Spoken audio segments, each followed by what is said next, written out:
Olóyè Sunday Igboho ti yarí tán láṣìírí àwọn tó ń pààyàn tó jí ni gbé bá tún ní Kwara State o. Kábíyèsí Elédùmarè, ọmọ Yorùbá mẹ́wàá ṣẹlẹ̀ ọmọ Yorùbá kí ló dé tí a nífẹ̀ẹ́ ká máa gbọ́ ọmọ àparò sábẹ́ ká máa gbin àgbàdo báyìí. Ẹ ká lọ dẹ́kun gbogbo àwọn nǹkan báyìí. À gbé ọmọ àparò sábẹ́ àdèmọ̀pọ̀ máa parò ní o àdètò wa máa gbìn gbàdo káwa máa sọ pé gbàdo ò yọ ìgbàdo ò ṣe gbá ìgbàdo ò ṣàwó. Báwo ló ṣe fẹ́ ṣe é? Ṣéèyàn máa ń gbin àlùbọ́sà kó ká tòmátò ni? Ṣéèyàn lè gbin tòmátò kó wá lóun fẹ́ ká kùkùmbà? Kò pọ́síbù. Ohun tó bá gbìn ló máa ká. Ó ń yá ìlẹ́nu pé mo ń gbé ọ̀rọ̀ ìlú àbí ọmọ Yorùbá bí mo ṣe ń sọ̀rọ̀ lọ́wọ́lọ́wọ́ báyìí ìpàdé ń lọ lóríṣiríṣi close door meeting. Àwọn àgbààgbà Yorùbá gbọ́ ògbẹ́yìn. Àwọn àgbààgbà Yorùbá lẹ́jọ́ mẹ́ta ẹ̀ wọ́n ń ṣe gudugudu méje yàyà mẹ́fà. Pàápàá jùlọ láspẹ̀tì àwọn ọba ẹni tí ò mọ̀ ní òun. Àwa mọ bó ṣe ń lọ. Àwọn àmì system ọmọlé làwa confam. Ọmọ Yorùbá ẹjá lọ fọkàn wa balẹ̀. Mímí kankan ò ní mìwà. Kódà bí mo ṣe ń bá yín sọ̀rọ̀ yìí àwọn àgbààgbà ilẹ̀ Yorùbá wọ́n ń bẹ Olóyè Sunday Igboho lọ́wọ́ báyìí. Kò sí àwọn àgbààgbà Yorùbá nìkan o àtàwọn security almost all of them wọ́n ń bẹ Olúwa mi lọ́wọ́ báyìí. Tí bá ń sọ fún yín wípé ojúlówó tó yónú ẹ máa sọ pé dòdò ìdajì ara. Nígbà míì wà ìdòdò kí n dé ìdajì ara tókè máa jó nígbà míì òkè á máa pọ̀ jù sàlẹ̀ lọ. Bẹ́ẹ̀ ni ìyẹn ni pé kábíyèsí Elédùmarè mi ìrọ̀rọ̀ kọ́kọ́ sọ nígbà tó ti jẹ́ pé àwọn bàbá gbọ́n tiẹ̀ ti yí padà kó tó dì sí ìsìn làwọn security Nàìjíríà ṣẹ̀ṣẹ̀ mọ̀ wípé olóyè lè ràn àwọn lọ́wọ́ tó wọn mọ̀ tẹ́lẹ̀. Ọmọ Yorùbá ó ti set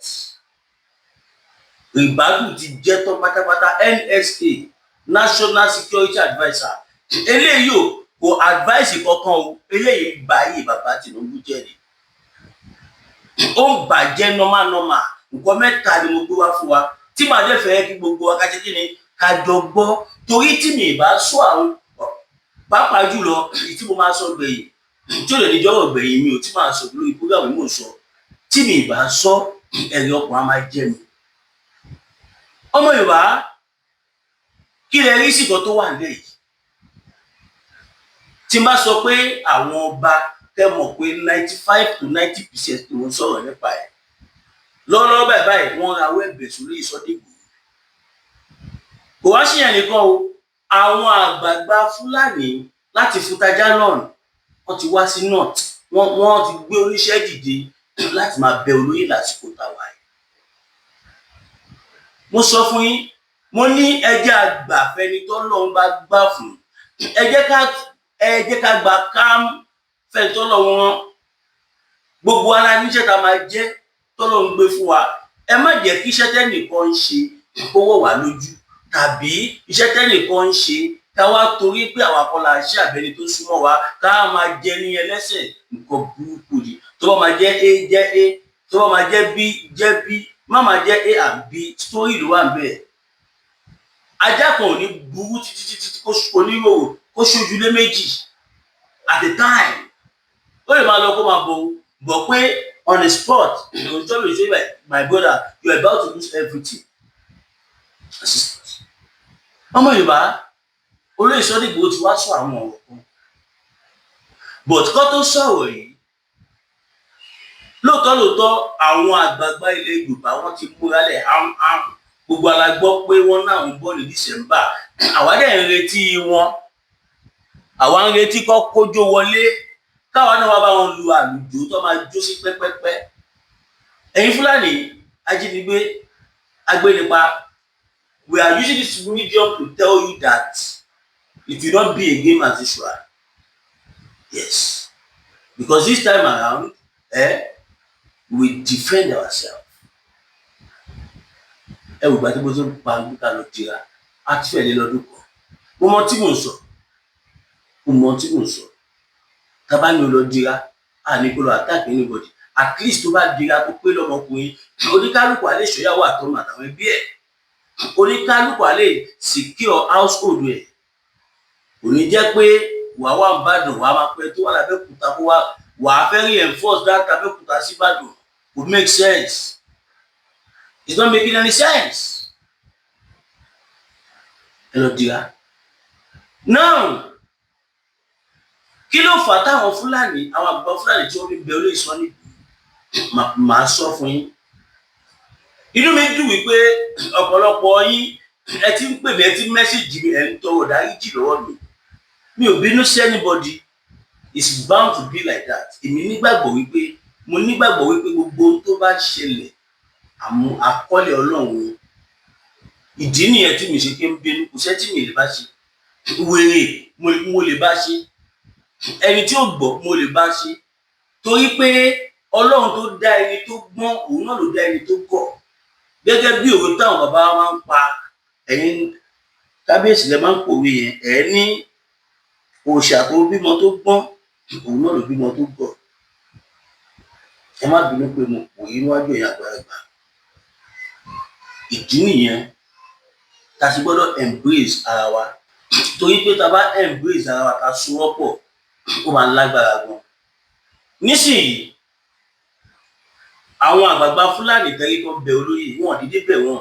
Nǹkan mẹ́ta ló fà táwọn Sultan El-Rufai, torí pé bí mo ṣe bá yín sọ̀rọ̀ ìgbọ̀n ìròyìn kàn wá lára pé ọwọ́ ti tẹ El-Rufai.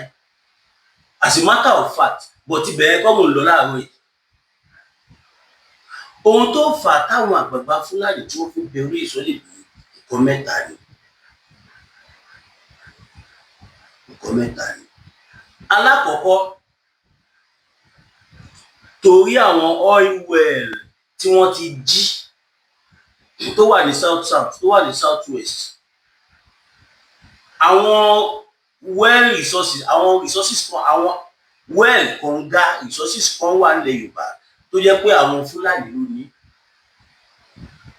Ẹ gbádùn mi.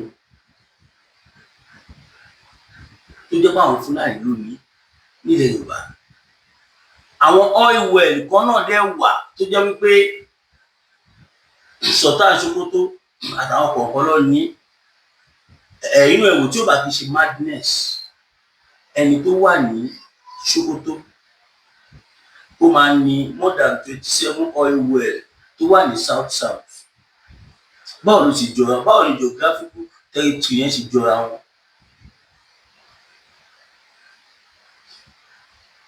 South àti south west, Ọlọ́run fún wa ní epo àti oríṣiríṣi àwọn resources, natural resources. Àwọn bàbá wa ọmọ akótilétà, wọ́n kó gbogbo ẹ̀, wọ́n kó sábẹ́ Nàìjíríà. Ohun tó jẹ́ kó jẹ́ àǹfààní àti àjẹmọ́nú àwa ọmọ Yorùbá, wọ́n mú wọn pín sí gbogbo Nàìjíríà, the whole of Nigeria. Ẹ wo gold, deposit of gold tí wọ́n ní ní Zamfara. Ṣé mo pé all over the world àwọn èèyàn believe pé ṣé in Africa ní àbí in the world tó believe pé South Africa ló ní gold bàbá ńláàárọ̀ ni. Gold tó wà ní South Africa kò tó 10% tó wà Zamfara. Ọ̀pọ̀lọpọ̀ èèyàn dẹ̀ believe pé South Africa ló ní gold jù. Àwọn Fúlàní gbogbo natural resources wọ́n rágàbó. Àwọn Haúsá ló ní. Wọ́n máa ń sọ dáadáa pé north ló ní, kò ń ṣe Nàìjíríà. But nígbà tí bàbá wa tó jẹ́ ààrẹ àná, His Excellency ex-president of Nigeria Olúṣẹ́gun Ọbásanjọ́, gbogbo nǹkan tó jẹ́ ti Yorùbá pátápátá, gbogbo ẹ̀ ni wọ́n gbé fún Fúlàní. Yes. Gbogbo ẹ̀ ló sọ ní ti Nàìjíríà. Ọmọ Haúsá ọmọ Fúlàní kò lè ní dánwò ẹ̀wò. Ó bí a kò jẹ president, kò jẹ governor, àwọn nǹkan tó wá jẹ́ nǹkan àwọn bàbá wa tó wà lọ́dọ̀ nǹkan àwọn tó jẹ́ ti bàbá wọn nǹkan àwọn afọwọ́kọ wa pè láéláé kò lè ṣẹlẹ̀. Alákọ̀ọ́kọ́ nìyẹn o, to natural resources. Ẹlẹ́kejì, ọmọ wípé wọ́n nídìí wa kọjá bí any other tribe ṣe nídìí wa lọ. Number one, Yorùbá ni ò tí jẹ́ kí Nàìjíríà pín lásìkò táwa. Níjọ́ táwọn Yorùbá leader tó bá dìde pé ó yá ó tó gẹ́, everybody is going. Táwọn Fúlàní kò ní lè stop ẹ̀ ọmọ. Òun ni wọ́n ṣe fẹ́ lose Yorùbá. Àtúwá sọ sí yẹn, àtúwá ń pa wá, wọ́n ń jí wa gbé, wọ́n ṣe lot of things fún wa lórí ilẹ̀ bàbá wa. Ọ̀rọ̀ dàbí ọ̀rọ̀ ẹni tí wọ́n pè tó wá jẹun tó wá dìyàn lọ́wọ́ mú. Ẹ̀yin wa, kí n tó sọ ẹlẹ́kẹta, kí n tó bọ́ sí ìpele kejì ẹlẹ́kẹta kí n tó bọ́ sí ẹja sáré dé òkè ọ̀hún.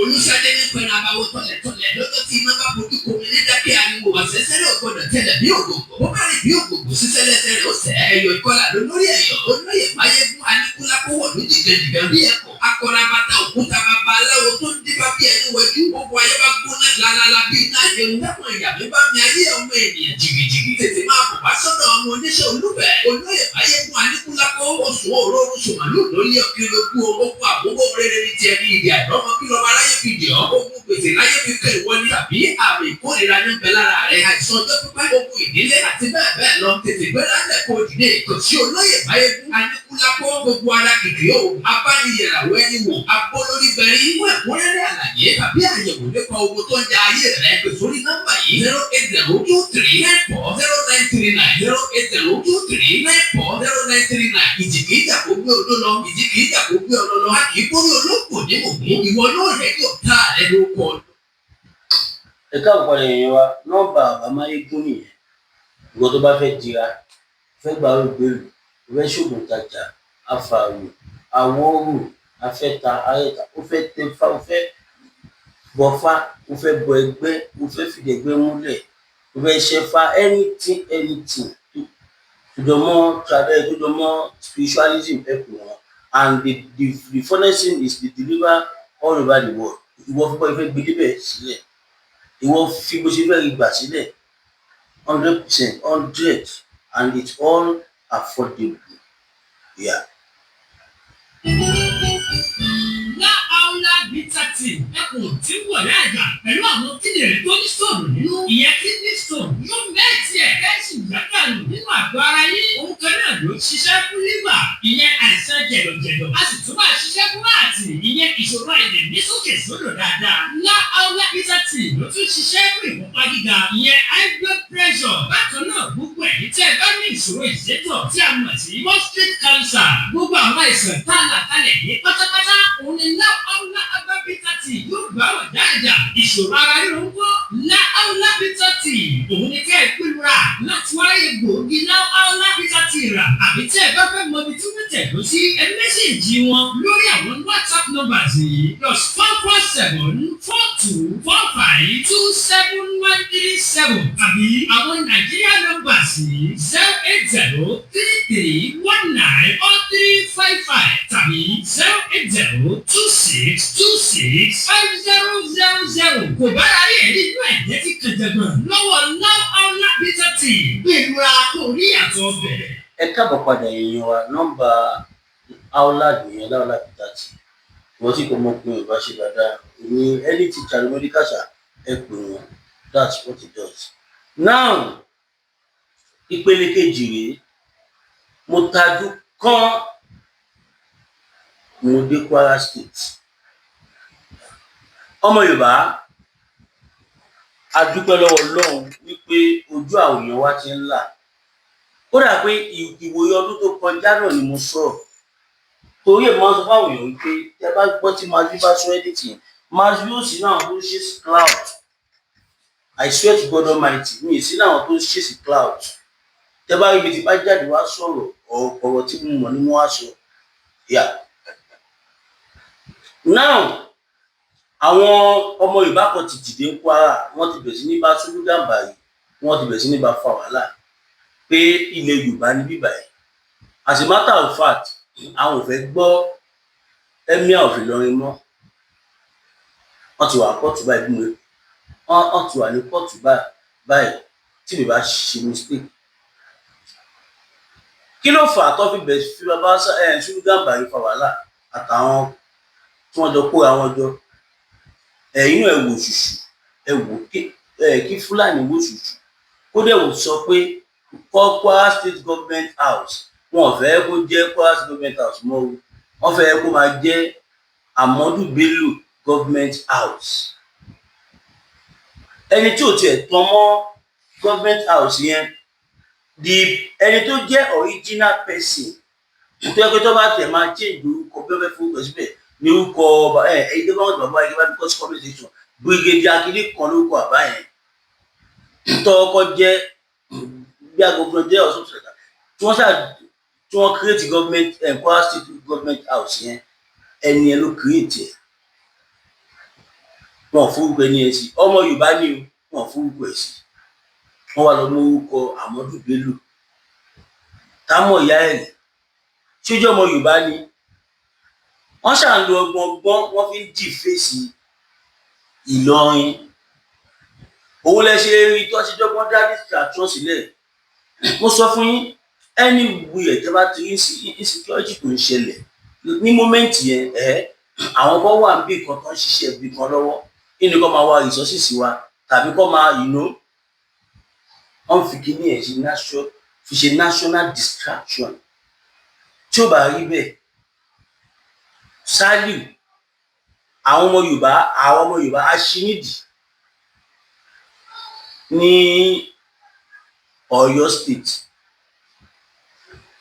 ó ń jiyàn gbé ó ń ṣègbà ó ń ṣàwò Kwara state wá tẹ́wọ́n wọ́n gbà á ti ráwọn àgbààgbà ní Kwara state wọ́n ti sọ tó ní látìgbà tí Saliu tó ti wọ Kwara state ni wọ́n ti bẹ̀rẹ̀ sí ní jiyàn gbé ní Ìlọrin ní Kwara state.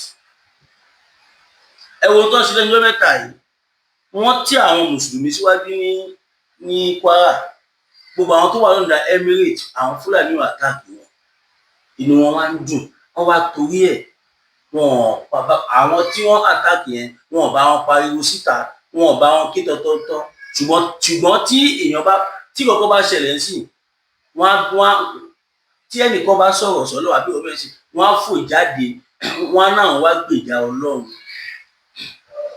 ẹ wá gbèjà Ọlọ́run can you imagine kéèyàn owó ṣùṣù kó ná Ọlọ́run ló fẹ́ gbèjà ṣẹ́yìn kó lọ fà ẹni tí ó lè gbèjà ara rí ẹ̀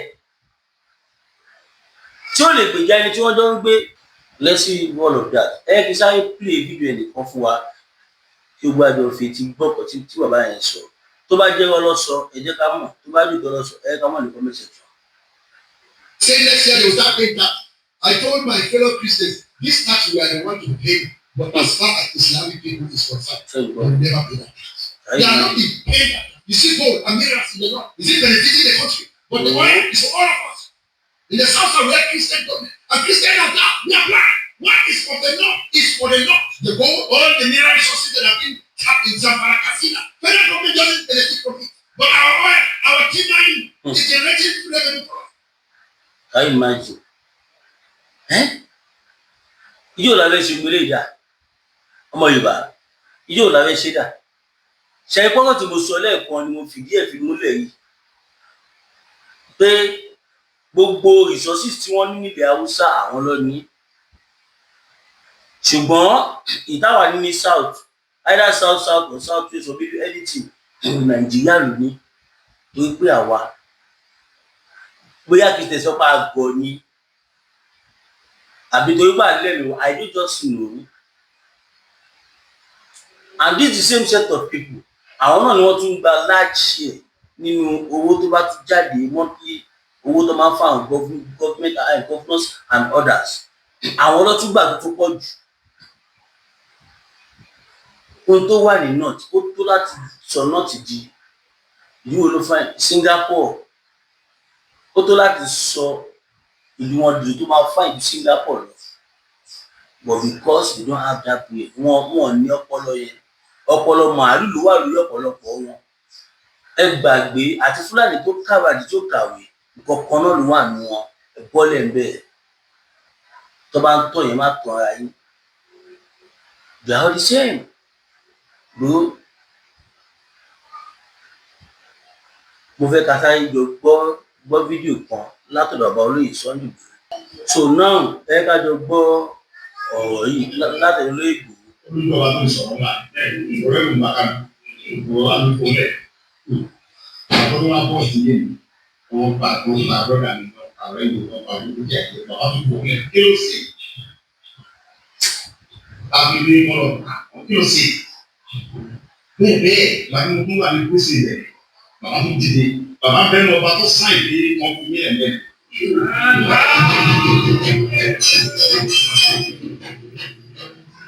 Ìjọba bẹ̀rẹ̀ ní ìjọba ìwà Nàìjíríà ní distribution àwọn ọba tó lè ṣe gbogbo àwọn ọba kẹsà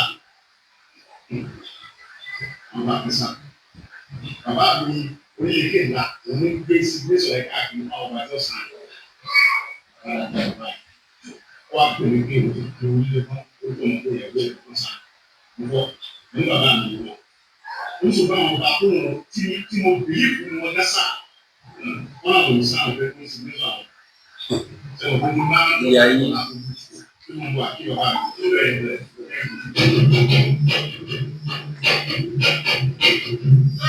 Ọ̀pọ̀lọpọ̀ lè máa wò pé kí ni fídíò yìí ní í ṣe pẹ̀lú nǹkan tí mò ń sọ ẹ jẹ́ kí n play ẹ̀tọ́ màá wá ṣàlàyé nǹkan tó ní í ṣe pẹ̀lú ẹ̀ fún yín.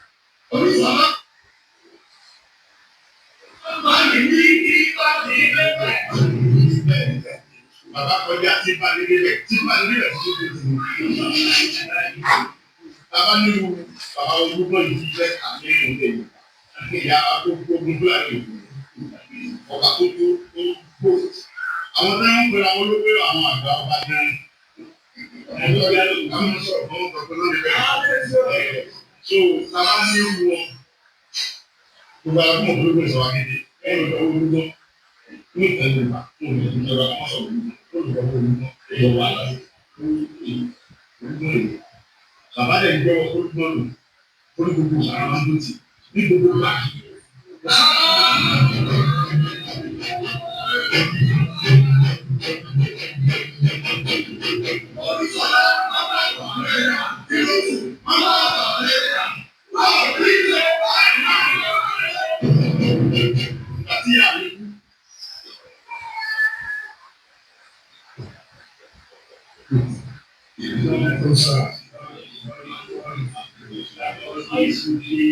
Ṣàṣùkún onígbèlú àbí jábọ́ ó lọ fà á.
Tí o wá sí ẹlẹ́yìn ọ̀nà ọ̀fẹ́ wà lẹ́yìn, mo lè fẹ́ pàṣẹ sí wá sí yá mi. Àwọn ìdíje tó fẹ́ lò ní ẹ̀, ọmọ wá sí yá mi ní ẹ̀, wọ́n wá sí yá mi.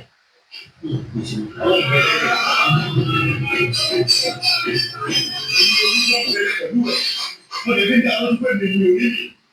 ẹni tí a máa mú ọjọ́ yẹn yọ yà mú mi kó tó fún ọwọ́ ìwé ẹni bá ní ta lórúkọ olórúkọ ọmọ bá ti yá rẹ̀. Àwọn ọba nìyẹn.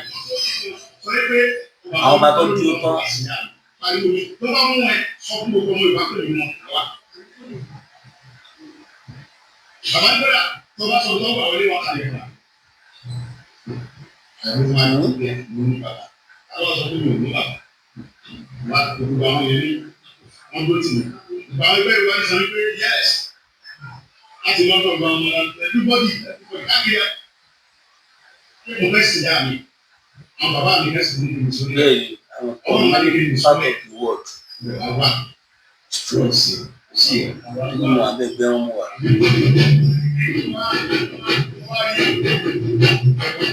Mo ṣe fídíò tí ó pè é.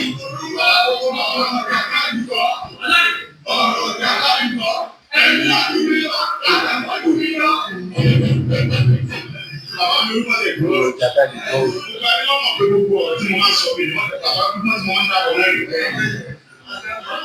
Gbogbo ayé mọ̀ pé tí máa fẹ́ sọ̀rọ̀ orúkọ ní ìdàgbọ̀ ọlọ́run tó ní mímọ̀ wá lókè wá rí ní pípa tí wọ́n gba àwọn ẹ̀wà nílẹ̀ ìlú ọjà àti ìṣẹ̀lẹ̀ tó lọ tí a bá ní àdìsọ̀rọ̀. Ọmọ ìwà lágbára gan-an, like seriously. Kó tó di pa máa bọ́ sí ìpele kẹta, ẹ̀ tí fún mi nǹkan ọdún ẹ̀yin èèyàn wa, mi tí ì rí nǹkan ọdún mi. Ẹ̀yin èèyàn wa ẹ máa wò mí ràn, ẹ support Mass B TV, ẹ fún Mass B nǹkan ọdún. Kémi náà pẹ́ díẹ̀ kí fámìlì mi jẹ. Ẹ̀ tí fún mi nǹkan ọdún, Ọlọ́run á dẹ̀ bùkún fún gbogbo ẹ̀yin ìyá àti bàbá káàkiri àgbáláyé. Ọlọ́run á bùkún fún yín, ẹ support ọmọ yín, káwa náà ṣọdún Christmas and New Year. 02141687040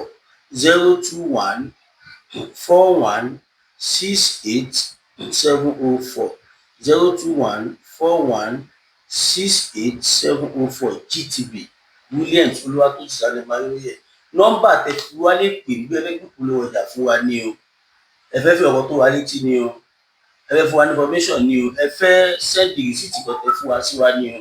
Ẹ pè wá sórí +229 01 57 74 79 70 57 74 79 70 WhatsApp only tàbí 081 76 03 4216 081 76 03 4216.